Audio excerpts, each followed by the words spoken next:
Hello all welcome back to our channel. So நம்ம சேனலில் videos போட்டே கிட்டத்தட்ட ஒன் மந்த்துக்கு மேலேயே ஆகுது. ஸோ லாஸ்ட்டாக என்ன வீடியோ போட்டேன் அப்படின்னா ஆர்ஆர்பி கிளர்க்கு ஸ்கோர் கார்டு ப்ரிலிம்ஸ்க்கான ஸ்கோர் கார்டு போட்டேன்னு நினைக்கிறேன். ஸோ எஸ், உங்கள் எல்லாருக்குமே தெரியும் நான் வந்து ஐடிபிஐயில் ஒர்க் பண்ணுறேன்னு சொல்லிட்டு. ஸோ ஒர்க் பண்ணுறதுனால என்ன பண்ண முடியல அப்படின்னா வீடியோஸ் பெருசாக போட முடியல. ஸோ இப்போ தான் கொஞ்சம் டைம் கிடச்சிருக்கு. ஸோ இந்த வீடியோவில் என்ன பார்க்க போகிறோம் அப்படின்னா, ஸோ என்னுடைய ஐபிபிஎஸ் என்னுடைய ஐபிபிஎஸ் கிளர்க் என்ன ஆச்சு ரிசல்ட்டு நிறைய பேர் கேட்டுகிட்டே இருந்தாங்க. ஸோ ரிசல்ட் வந்ததுக்கப்புறம் டெலகிராமில் ஆகட்டும், யூடியூப்பில் கமெண்ட்ஸில் ஆகட்டும், ஸோ நிறைய பேர் ரிசல்ட் என்ன ஆச்சு அப்படின்னு கேட்டிருந்தாங்க. ஸோ அதுக்கான ஒரு வீடியோ தான். So IBPS clerk and SBI கிளர்க்கோட ரிசல்ட் அண்ட் ஸ்கோர் கார்டு ரெண்டுத்தோட வீடியோஸ் தான் சேர்ந்த மாதிரி போட போகிறோம். அண்ட் தென் என்ன இப்போ கரண்ட்டில் நான் என்ன பண்ணிகிட்ருக்கேன் அப்படின்னு சொல்லிட்டு ஒரு சின்ன அப்டேட்டு, ஓகேவா? ஸோ இதுதான் இந்த வீடியோவில் பார்க்க போகிறோம். ஸோ நான் அட்டன் பண்ணதே மொத்தம் 3 எக்ஸாம் தான். ஒன்று வந்து ஐபிபிஎஸ் கிளர்க்கு பிஓ, இன்னொன்று எஸ்பிஐ கிளர்க்கு. எஸ்பிஐ பிஓ வந்து நான் அப்ளை பண்ணலை.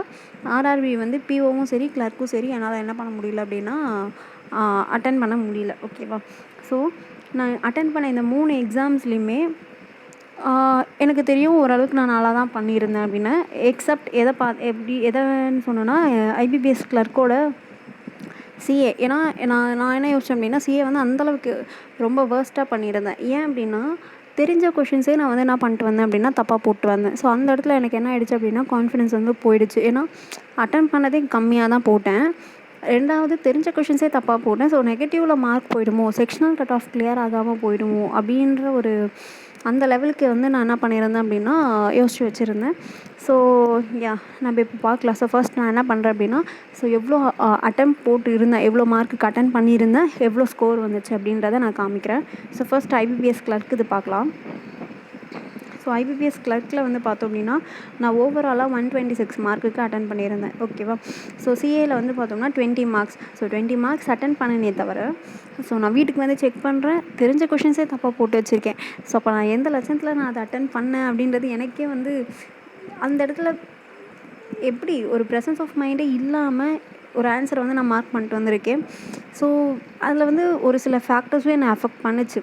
ஏன்னா எப்போவுமே நான் வந்து அதாவது எக்ஸாம் எழுத போகிறேன் அப்படின்னா ப்ரெஷர் கொண்டு போக மாட்டேன், ஓகேவா? ஸோ நான் ப்ரெஷராக வச்சுக்க மாட்டேன். என்ன மாதிரியான சுச்சுவேஷன் எனக்கு வந்தாலுமே சரி, நான் வந்து அந்த இடத்துல காமாக தான் எக்ஸாம்ஸ் அட்டன் பண்ணுவேன். பட் அன்றைக்கி என்ன ஆகிடுச்சு அப்படின்னா ஒரு புது சென்டர், நிறைய ஃபேக்டர்ஸ் வந்து எக்ஸாம் லேட்டாக ஸ்டார்ட் பண்ணுற மாதிரி ஆகிடுச்சு. நிறைய ரீசன்ஸ்னால எனக்கு அது வந்து சிஏ செக்ஷன் வந்து கொஞ்சம் அஃபெக்ட் ஆகிடுச்சு, ஓகேவா? ஸோ இங்கிலீஷில் வந்து பார்த்தோம்னா 31 கொஷின்ஸ் 31 மார்க்குக்கு போட்டிருந்தேன். ரீசனிங்கில் 44 மார்க்ஸு, குவான்ஸில் வந்து 31 மார்க்ஸ். இது வந்து நான் 2 மார்க் 1 மார்க் எவ்வளோ அட்டன் பண்ணேன் அப்படின்றத ஸ்ப்ளிட் பண்ணி போட்டிருக்கேன், ஓகேவா? ஸோ ஓவராலாக 126 மார்க்ஸ்க்கு வந்து நான் என்ன பண்ணியிருந்தேன் அப்படின்னா அட்டன் போட்டிருந்தேன், ஓகே? ஸோ கட் ஆஃப் வந்து எவ்வளோ வந்துச்சு அப்படின்னா ஆக்சுவலி இது வந்து 126 வந்து 200க்கு கரெக்டாக நான் 200க்கு 126 மார்க்குக்கு அட்டன் பண்ணியிருந்தேன். கட் ஆஃப் வந்து எவ்வளோ வந்துச்சு அப்படின்னா ஓபிசிக்கு ஜென்ரல் கேட்டகரிக்கு வந்து 45.88 இல்லையா, 45.88 வந்துச்சுன்னு நினைக்கிறேன். இது வந்து 100க்கு கரெக்டாக. ஸோ 45.88 வந்துச்சுன்னு நினைக்கிறேன். ஸோ இப்போ நான் வந்து எவ்வளோ எடுத்தேன் அப்படின்றத காமிக்கிறேன். எஸ், ஸோ இதுதான். ஸோ சிஏவோட செக்ஷனல் கட் ஆஃப் 1, இங்கிலீஷில் 7.50, ரீசனிங் 1.75, ஆப்டிடியூடு 7. அப்போ ஆப்டிடியூட் ஈஸியாக இருந்திருக்கோ, கட் ஆஃப் அதிகமாக இருக்குது, ஓகே? ஸோ என்னுடைய ஸ்கோர்ஸ் பார்த்தோம் அப்படின்னா நான் ரொம்பவே பயந்தேன் செக்ஷனல் கட் ஆஃபே கிளியர் ஆகாதோ, கட் ஆஃப் அதிகமாக இருக்குமோ அப்படின்னு நினச்சேன். ஏன்னா யாரை பார்த்தாலும் என்ன பண்ணாங்க அப்படின்னா கட் ஆஃப் வந்து சிஏ செக்ஷன் நல்லா பண்ணேன். ஸோ என்னோடய எக்ஸாம் எப்போ இது அப்படின்னு பார்த்தீங்கன்னா December 2. ஸோ இது என்னோடய எக்ஸாம் வந்து எந்த ஷிஃப்ட்டில் நடந்துச்சுன்னா December 2, ஐ திங்க் அதாவது செகண்ட் ஷிஃப்ட்டுன்னு சொல்ல மாட்டேன், செகண்ட் டே. ஏன்னா ஃபஸ்ட்டு டே வந்து ஒரு நாளைக்கு ஒரு ஷிஃப்ட்டு தான் நடந்துச்சு இல்லையா. ஃபஸ்ட்டு டே ஒரு ஷிஃப்ட்டு தான் நடந்துச்சு, செகண்ட் டேயில் ஒரு ஷிஃப்ட் நடந்துச்சு. எனக்கு அதில் வந்து செகண்ட் டே, ஓகேவா, December 2 எக்ஸாம் நடந்துச்சு. ஸோ ஆப்வியஸாக செகண்ட் ஷிஃப்ட்டுன்னு கூட வச்சுக்கோங்களேன். ஸோ எல்லோரும் வந்து என்ன பண்ணாங்க அப்படின்னா கரண்ட் அஃபேர்ஸ் செக்ஷன் அதை எக்ஸாம் முடிச்சுட்டு வந்து கரண்ட் அஃபேர்ஸ் ஈஸியாக இருந்துச்சு, சூப்பராக பண்ணியிருந்தேன் அப்படிலாம் சொல்லவே. ஸோ நான் நினச்சேன் ஓகே அப்போ கரண்ட் அஃபேர்ஸ் செக்ஷன்ஸில் வந்து கட் ஆஃப் அதிகமாக இருக்கும் அப்படின்ற மாதிரி நான் யோசிச்சு ஸோ கட் ஆஃப் கிளியர் ஆகாது அப்படின்னு நினச்சேன். பட் கட் ஆஃப் வந்து பார்த்தோம்னா 1 தான் இருந்திருக்கு. ஸோ அப்போ எக்ஸாம் கரண்ட் அஃபேர்ஸ் செக்ஷன்ஸ் கொஞ்சம் டிஃபிகல்ட்டாக தான் இருந்திருக்கும் போல். ஓகேவா? ஸோ எனக்கு வந்து ஸ்கோரு 7.75, இங்கிலீஷில் 16 தான் வந்திருக்கு. ஏன் இங்கிலீஷில் இவ்வளோ குறைஞ்சதுன்னு எனக்கு தெரியல. ஏன்னா மோஸ்ட்லி நான் அக்யூரேசி மெயின்டைன் பண்ண பார்ப்பேன். ஸோ எக்ஸ்ட்ராஸ்லாம் நிறைய போட மாட்டேன். பட் அப்படி இருந்தும் இங்கிலீஷில் ஏன் இவ்வளோ குறைஞ்சிச்சுன்னு தான் எனக்கு தெரியல. ஸோ ரீசனிங்கில் 44 மார்க்ஸுக்கு அட்டன் பண்ணியிருந்தேன் 40. ஸோ குவான்ஸில் வந்து 31 மார்க்குக்கு தான் அட்டன் பண்ணியிருந்தேன் நினைக்கிறேன். எஸ் 31 மார்க்குக்கு அட்டன் பண்ணியிருந்தேன். இதில் 2.5 1.5 மார்க்ஸ் வந்து நான் இருக்குன்னா இன்க்ரீஸ் ஆகிருக்கு. ஓவராலாக வந்து என்னுடைய ஸ்கோர் வந்து பார்த்தோம்னா 96. நான் எவ்வளோக்கு அட்டன் பண்ணியிருந்தேன்? 126க்கு அட்டன் பண்ணியிருந்தேன். ஆனால் எனக்கு வந்த மார்க் வந்து பார்த்திங்கன்னா 96.25, கிட்டத்தட்ட 30 மார்க்ஸ் கிட்ட நான் இருக்குது அப்படின்னா குறைஞ்சிருக்கு இல்லையா? ஸோ எப்போவுமே சரி நான் ஒரு ஓகே அதை நான் லாஸ்ட்டாக சொல்கிறேன். ஓகே ஸோ இதுதான் என்னுடைய ஸ்கோர். ஓகேவா? ஸோ இந்த எக்ஸாம் வந்து எனக்கு கிளியர் ஆச்சா அப்படின்னு பார்த்தோம் அப்படின்னா எஸ் கிளியர் ஆச்சு. ஏன்னா கட் ஆஃப் வந்து பார்த்தோம்னா 45.88 தானே, கரெக்டாக? ஸோ 45.88. ஸோ எனக்கு எவ்வளோ வந்துச்சு அப்படின்னா 48.13 வந்துச்சு. ஓகேவா? ஸோ 3 மார்க் வந்து அதிகமாக வந்திருக்கு. ஸோ எந்த பேங்க் அப்படின்னு பார்த்தோம்னா இந்தியன் ஓவர்சீஸ் பேங்க்கில் வந்து கிளியர் ஆச்சு, அலாட்மெண்ட் வந்திருக்கு. ஸோ என்ன கேட்டகிரி பார்த்தோம்னா அன்ரிசர்வ்டு கேட்டகிரி. ஸோ எனக்கு அதுதான் ஒரு பெரிய ஷாக்கிங். ஒரு 3 மார்க் தான் அதிகமாக இருந்திருக்கு. ஸோ அந்த 3 மார்க்குக்கே அன்ரிசர்வ்டு கேட்டகிரியில் வந்து என்ன இருக்குது அப்படின்னா கிளியர் ஆகிருக்கு. ஓகே ஸோ இதுதான் என்னுடைய ஐபிபிஎஸ் கிளர்க்கோட result status. Okay so IOB பேங்க்கில் கிளியர் ஆகிருக்கு. அலாட் பண்ணியிருக்காங்க பேங்க்கு. அண்ட் ஸ்கோர் வந்து பார்த்தோம்னா 48.13. So overall score 96.25. Okay so okay next வந்து பார்த்தோம் அப்படின்னா என்னுடைய எஸ்பிஐ கிளர்க் ஸ்கோர் கார்டு காமிக்கிறேன். ஸோ எஸ்பிஐ கிளர்க் காமிக்கிறதுக்கு முன்னாடி ஸோ அதுலேயும் அட்டம் பார்த்துடலாம். ஸோ இதில் வந்து சிஏல 50 கொஷின்ஸு, நான் 29 அட்டம் போட்டிருந்தேன். இங்கிலீஷில் 40க்கு 22 போட்டிருந்தேன். குவான்ஸில் 50க்கு 37 போட்டிருந்தேன். ரீசனிங்கில் 50க்கு 27 போட்டிருந்தேன். இதில் மொத்தம் 190 கொஷின்ஸ் இல்லையா? ஆனால் மார்க் வந்து பார்த்தோம்னா 200க்கு கரெக்டாக. ஸோ இதில் வந்து ரீசனிங் செக்ஷன் வந்து 50 கொஷின்ஸ்க்கு 60 மார்க்கு, ஒரு கொஷனுக்கு 1.2 மார்க்குன்னு நினைக்கிறேன், கரெக்டாக? அதுவும் எனக்கு ஷுவராக தெரில. இல்லை இதுலேயும் 2 மார்க் 1 மார்க் இருந்துச்சு, ஆனால் எனக்கு கரெக்டாக ஞாபகம் இல்லை. பட் ரீசனிங் செக்ஷன் மட்டும் 50 கொஷின் 60 மார்க்கு. ஓகேவா? ஸோ ஓகே ஸோ இதில் வந்து நமக்கு செக்ஷன் வைஸ் என்ன கிடையாது அப்படின்னா ஸ்கோர் ரிலீஸ் பண்ண மாட்டாங்க. பட் அதுக்கு பதில் என்ன பண்ணியிருந்தாங்க அப்படின்னா ரெஸ்பான்ஸ் ஷீட் அப்படின்னு சொல்லிட்டு ஒன்று என்ன பண்ணியிருந்தாங்க, ரிலீஸ் பண்ணியிருந்தாங்க. ஸோ அதிலேருந்து நான் என்ன பண்ணி வச்சுருந்தேன் அப்படின்னா ஒரு செக்ஷனும் எவ்வளோ வந்து கரெக்ட் அட்டெம்ப்ட் எத்தனை வந்து கரெக்டாக போட்டிருந்தேன். இப்போ 29 கொஷின்ஸ் அப்படின்னா எத்தனை கொஷின்ஸ் கரெக்டாக போட்டேன் அப்படின்றத நான் கால்குலேட் பண்ணி வச்சுருந்தேன். ஸோ எவ்வளோ பார்த்தோம்னா சிஏல வந்து இதில் வந்து இந்த சிஏல வந்து நான் என்ன பண்ணேன் அப்படின்னா நான் வீட்டுக்கு வந்த உடனே எக்ஸாம் முடிச்சுட்டு வீட்டுக்கு வருவோம் இல்லையா? ஸோ வீட்டுக்கு வந்து என்ன கொஷின்ஸ் அப்படின்னு நான் 29 கொஷின்ஸ் அட்டம் போட்டேன். அந்த 29 கொஷின்ஸும் நோட்டில் எழுதி எவ்வளோ கரெக்டாக போட்டேன் அப்படின்றத வந்து நான் கால்குலேட் பண்ணேன். ஸோ கால்குலேட் பண்ணும்போது நான் கால்குலேட் பண்ணதுக்கும் எஸ் அப்படியே சிமிலராக தான் இருந்துச்சு. ஓகேவா? ஸோ இதில் அக்யூரேசி நல்லா மெயின்டைன் பண்ணேன். எஸ்பிஐ கிளர்க்கில் சிஏல வந்து அக்யூரேசி நல்லா மெயின்டைன் ஆகிருக்கு. ஸோ எவ்வளோ கொஷின்ஸ் கரெக்டாக போட்டிருந்தேன் அப்படின்னா 25 கொஷின்ஸ் வந்து கரெக்டாக போட்டிருந்தேன். ஓகே ஸோ இங்கிலீஷில் வந்து 16 கொஷின்ஸ் கரெக்டாக இருக்குது. குவான்ஸில் வந்து பார்த்தோம்னா 35 2 கொஷின்ஸ் தப்பாக இருக்குது. ஸோ 35. ஸோ ரீசனிங்கில் வந்து பார்த்தோம்னா 24 3 தப்பாக இருக்குது. மேபி கிரிட்டிக்கல் ரீசனிங்கில் ஏதாவது போச்சான்றது எனக்கு தெரியல. ஸோ இதுதான் வந்து இது வந்து ஓகேவா? இதெல்லாம் வந்து correct attempts. So correct questions. ஓகேவா? ஸோ 29க்கு 25, 22க்கு 16, 37க்கு 35, 27க்கு 24. ஸோ எஸ்பி கிளர்க் நான் நல்லாவே பண்ணியிருந்தேன். ஸோ என்னுடைய ஸ்கோர் வந்து பார்த்தோம் அப்படின்னா எஸ்பிஐ கிளர்க்கில் ஸோ 99. இது எந்த ஷிஃப்ட் அப்படின்னா செகண்ட் ஷிஃப்ட் ஓகேவா, second shift. So 99.75. So normalization first ஷிஃப்ட்டில் நடந்திருக்கு. மேபி செகண்ட் ஷிஃப்ட்டை வந்து பேஸ் ஷிஃப்டாக வச்சுருக்காங்க போல். ஸோ 99.75 நார்மலைசேஷன்லேயும். ஸோ கட் ஆஃப் வந்து பார்த்தோம்னா 95.25. எஸ்பிஐலேயும் வந்து எனக்கு என்ன இருந்துச்சு அப்படின்னா கிளியர் ஆகியிருந்துச்சு. ஓகேவா. ஸோ எப்போவுமே வந்து இதில் நான் எவ்வளோ மார்க்கு அட்டெண்ட் பண்ணேன் அப்படின்றது எனக்கு கரெக்டாக தெரியல. ஆனால் பட் இந்த தடவை வந்து எஸ்பிஐ கிளர்க்கில் வந்து கட் ஆஃப் வந்து கொஞ்சம் அதிகமாக தான் இருந்திருக்கு. 95 ஜென்ரல் ஓபிசிக்கு 95 அப்படின்றது அதிகம். லாஸ்ட் டைம் 86 சம்திங் இருந்துச்சுன்னு நினைக்கிறேன். பட் இந்த டைம் அதிகம் தான். ஓகேவா.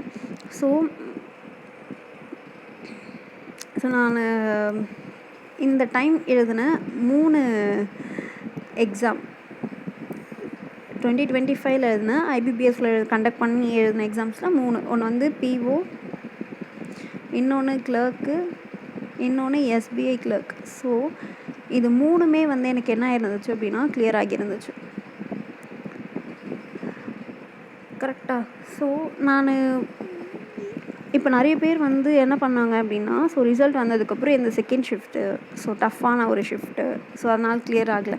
ஸோ நான் எப்போவுமே என்ன பார்க்க மாட்டேன் அப்படின்னா, நான் ஒரு ஷிஃப்ட்டில் போய் அட்டன் பண்ணுறேன் அப்படின்னா அது கஷ்டமாக வேணால் இருக்கட்டும், ஈஸியாக வேணாலும் இருக்கட்டும், ஸோ எப்படி வேணாலும் இருக்கட்டும், அதில் என்னோட பெஸ்ட். ஸோ கஷ்டமாக இருக்குது அப்படின்னா எல்லாருக்குமே தான் அந்த ஷிஃப்ட் கஷ்டமாக இருக்கும். ஸோ அதில் என்னோட பெஸ்ட் எப்படி என்னால் கொடுக்க முடியும். ஓகேவா. ஸோ இதை தான் நான் ஃபஸ்ட்டு பார்ப்பேன்.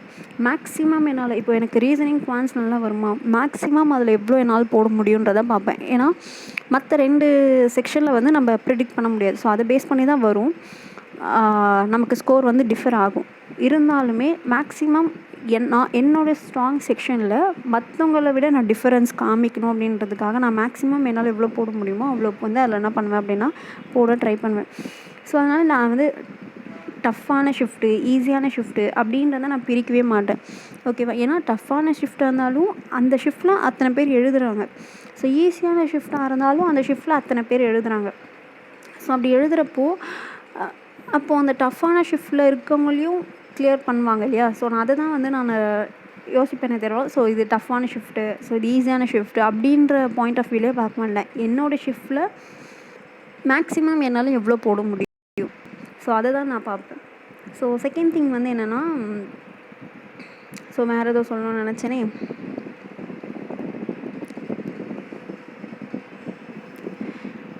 எஸ். ஸோ இதுதான். ஸோ ஓகே, வேறு ஏதோ சொல்லணும்னு நினச்சேன், மறந்துட்டேன். ஸோ அதனால் நீங்கள் ஒரு எக்ஸாம் அட்டன் பண்ணுறீங்க, ப்ரிப்பேர் பண்ணுறீங்க அப்படின்னா, ஸோ நான் ஈஸியான ஷிஃப்ட் அட்டன் பண்ணேன், இவங்க ஈஸியான ஷிஃப்ட் அட்டன் பண்ணாங்க அதனால் கிளியர் பண்ணிட்டாங்க, இவங்க டஃப்பான ஷிஃப்ட்டு அதனால் கிளியர் பண்ணலை அப்படின்ற பாயிண்ட் ஆஃப் வியூவில் எப்போவுமே வந்து எக்ஸாமை அப்ரோச் பண்ணாதீங்க. ஸோ வாட் எவர் ஷிஃப்ட், எந்த ஷிஃப்ட்டாக இருந்தாலும் சரி, உங்களுடைய பெஸ்ட் அந்த ஷிஃப்ட்டில் என்ன கொடுக்க முடியுன்றதை தான் நம்ம பார்க்கணும். ஓகேவா. ஸோ அதில் தெளிவாக இருங்க. ஸோ எந்த மாதிரி நீங்கள் ஒரு எக்ஸாமுக்கு ப்ரிப்பேர் ஆகும்போதே நம்ம டஃப்பான ஷிஃப்ட்லையும் அட்டன் பண்ணலாம், ஈஸியான ஷிஃப்ட்டையும் அட்டன் பண்ணலாம். ஸோ உங்களோட மைண்ட் செட்டை நீங்கள் ப்ரிப்பேர் பண்ணி வச்சுருக்கணும். ஸோ எந்த ஷிஃப்ட்டாக இருந்தாலும் நான் இவ்வளோ அட்டன் பண்ணணும் அப்படின்னு சொல்லிட்டு. ஸோ இன்னொரு விஷயம் என்னென்னா, நான் எப்போவுமே என்ன பண்ணுவேன் அப்படின்னா, இப்போ ஐபிபிஎஸ் கிளர்க்கோ இல்லை எஸ்பிஐ கிளர்க்கோ, இப்போ லாஸ்ட் இயர் எஸ்பிஐ கிளர்க்கில் வந்து என்ன வந்துச்சுன்னா கட் ஆஃப் 86 சம்திங் ஏதோ வந்துச்சுன்னு நினைக்கிறேன், எனக்கு ஷுவராக தெரியல. ஸோ அதேமாதிரி கிளர்க்குக்கும் வந்து பார்த்தோம்னா 45 கிட்ட வந்துச்சுன்னு நினைக்கிறேன்.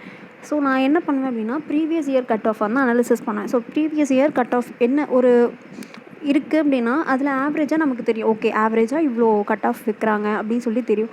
எப்போயுமே நான் என்ன பண்ணுவேன் அப்படின்னா, அந்த கட் ஆஃபை விட ஒரு 20 மார்க், ஓகேவா.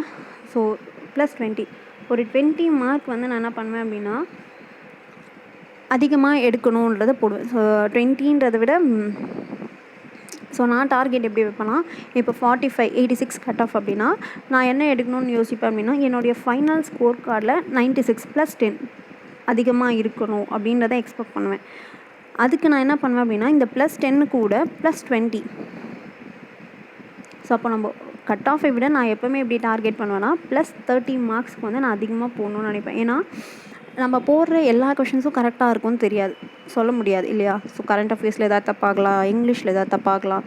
ஸோ அதனால் என்ன பண்ணுவேன் அப்படின்னா ஒரு 20 மார்க்ஸ்க்கு வந்து இஃப் இன் கேஸ் நார்மலைசேஷன் நடந்தாலோ இல்லை நான் அக்யூரசி வந்து போகி எனக்கு நெகட்டிவ் வருதோ, ஸோ அது எல்லாமே இந்த 20 மார்க்ஸில் வந்து நான் என்ன பண்ணுவேன் அப்படின்னா காம்பன்சேட் பண்ணுவேன். அதை விட ஒரு 10 மார்க்ஸ் அதிகமாக எடுக்கணும். ஸோ ஓவராலாக ஒரு கட் ஆஃப் இருக்குன்னா கட் ஆஃப் விட 30 மார்க்ஸ் நான் அபோவாக போடணும் அப்படின்றத தான் நான் என்ன பண்ணுவேன் அப்படின்னா டார்கெட் செட் பண்ணுவேன். ஸோ அந்த டார்கெட்டை வச்சு தான் நான் என்ன பண்ணுவேன் அப்படின்னா மார்க் டெஸ்ட்லேயோ இல்லை நான் வீட்டில் ப்ரிப்பேர் பண்ணுவோம் இல்லையா, ப்ரிப்பேர் பண்ணும்போது மார்க் டெஸ்ட் ஒரு மார்க் டெஸ்ட்டோ அந்த பேஸ் பண்ணி தான் நான் என்ன பண்ணுவேன் அப்படின்னா மார்க்கும் அட்டென்ட் பண்ணுவேன். ஸோ எஸ், எனக்கு அது வந்து கொஞ்சம் ஹெல்ப்ஃபுல்லாக இருந்துச்சுன்னு நான் நினைப்பேன். ஏன்னா இப்போது அனதர் திங்க் என்ன அப்படின்னா எனக்கு எஸ்பிஐ கிளர்க் ரீசனிங் குவான்ஸ் இது ரெண்டுமே நல்லாவே வரும். ஓகேவா? ஸோ அப்போ அதில் என்ன பண்ணுவேன் அப்படின்னா என்னோடய மார்க்கை அதில் டாமினேட் பண்ணணும்னு நான் நினைப்பேன். ஏன்னா கரண்ட் அஃபேர்ஸ் நம்ம சொல்ல முடியாது, ஒரு சில டைம் ஈஸியாக வரலாம், சில டைம் கஷ்டமாக வரலாம். ஸோ நம்ம படித்தது வரலாம், படிக்காததுக்கு வரலாம். ஸோ எப்படி வேணாலும் இருக்கலாம். ஸோ அதனால் இங்கிலீஷு நமக்கு அக்யூரேசி நம்மளால சொல்ல முடியாது. ஸோ அதனால் இது 2 செக்ஷன்லேயுமே நான் எப்பவுமே என்ன பண்ணுவேன் அப்படின்னா ஆவரேஜ் நம்ம இவ்வளோ ஸ்கோர் எடுத்தால் போதும், ஸோ மற்ற 2 செக்ஷன்லேயும் டாமினேட் பண்ணணும் அப்படின்னு சொல்லிட்டு நான் அந்த 2 செக்ஷனில் எவ்வளோ எஃபர்ட் போட்டு என்னால் ரியல் எக்ஸாமில் புஷ் பண்ண முடியுமோ அவ்வளோ புஷ் பண்ணுவேன். ஓகேவா? ஸோ இப்படி தான் வந்து நான் என்ன பண்ணுவேன் அப்படின்னா ஒரு எக்ஸாமுக்குமே ப்ரிப்பேர் பண்ணிகிட்டு இருந்தேன். ஓகேவா? சரி, ஓகே. ஸோ அனதர் திங்க் நான் என்ன சொல்லணும்னு நினச்சேன் அப்படின்னா இப்போ கரண்ட்டில் நான் என்ன பண்ணுறேன். ஸோ இப்போ எனக்கு 3 எக்ஸாம் கிளியர் ஆகிடுச்சு. So PO, SBI clerk, IBPS clerk கரெக்டாக. ஸோ இப்போ நான் எதில் போய் ஆக்சுவலி நான் வந்து இப்போ ஐடிபிஐயில் ஒர்க் பண்ணிகிட்டு இருந்தேன். ஸோ நான் ரிசைன் பண்ணிட்டேன். ஸோ ரிசைன் பண்ணிட்டதுனால தான் இப்போ கொஞ்சம் ஃப்ரீயாக இருக்கேன். ஸோ அண்டு தென் எனக்கு ஐபிபிஎஸ் பிஓக்கு வந்து என்ன இந்தியன் பேங்க்கில் கிளியர் ஆகிருந்துச்சு இல்லையா? ஸோ இந்தியன் பேங்க்குக்கு டிவி வந்துடுச்சு. ஸோ டிவியும் முடிஞ்சிடுச்சு எனக்கு. ஸோ எல்லாமே கம்ப்ளீட் ஆகிடுச்சு. இப்போது ஜாயினிங்காக தான் வெயிட்டிங். ஸோ ஜாயினிங் வந்து இந்தியன் பேங்க்கில் வந்து ஏப்ரலில் சொல்லியிருக்காங்க. ஸோ எஸ், ஏன்னா இப்போது எஸ்பிஐ கிளர்க், ஐபிபிஎஸ் கிளர்க் இதெல்லாம் ரிசல்ட் வரதுக்கு முன்னாடியே ஸோ ஐபிபிஎஸ் பிஓவில் வந்து நான் என்ன பண்ணிட்டேன் அப்படின்னா ஓகே இதுதான் பண்ண போகிறோம் அப்படின்னு சொல்லிட்டு எல்லா அரேஞ்ச்மெண்ட்ஸும் பண்ணி எல்லாமே பண்ணியாச்சு. ஸோ அதுக்கப்புறம் தான் இந்த ரிசல்ட்ஸ்லாம் வந்துச்சு. ஸோ டிவியும் நான் அட்டன் பண்ணிட்டேன். ஸோ ஐபிபிஎஸ் பிஓக்கான டிவியும் எனக்கு முடிஞ்சிடுச்சு.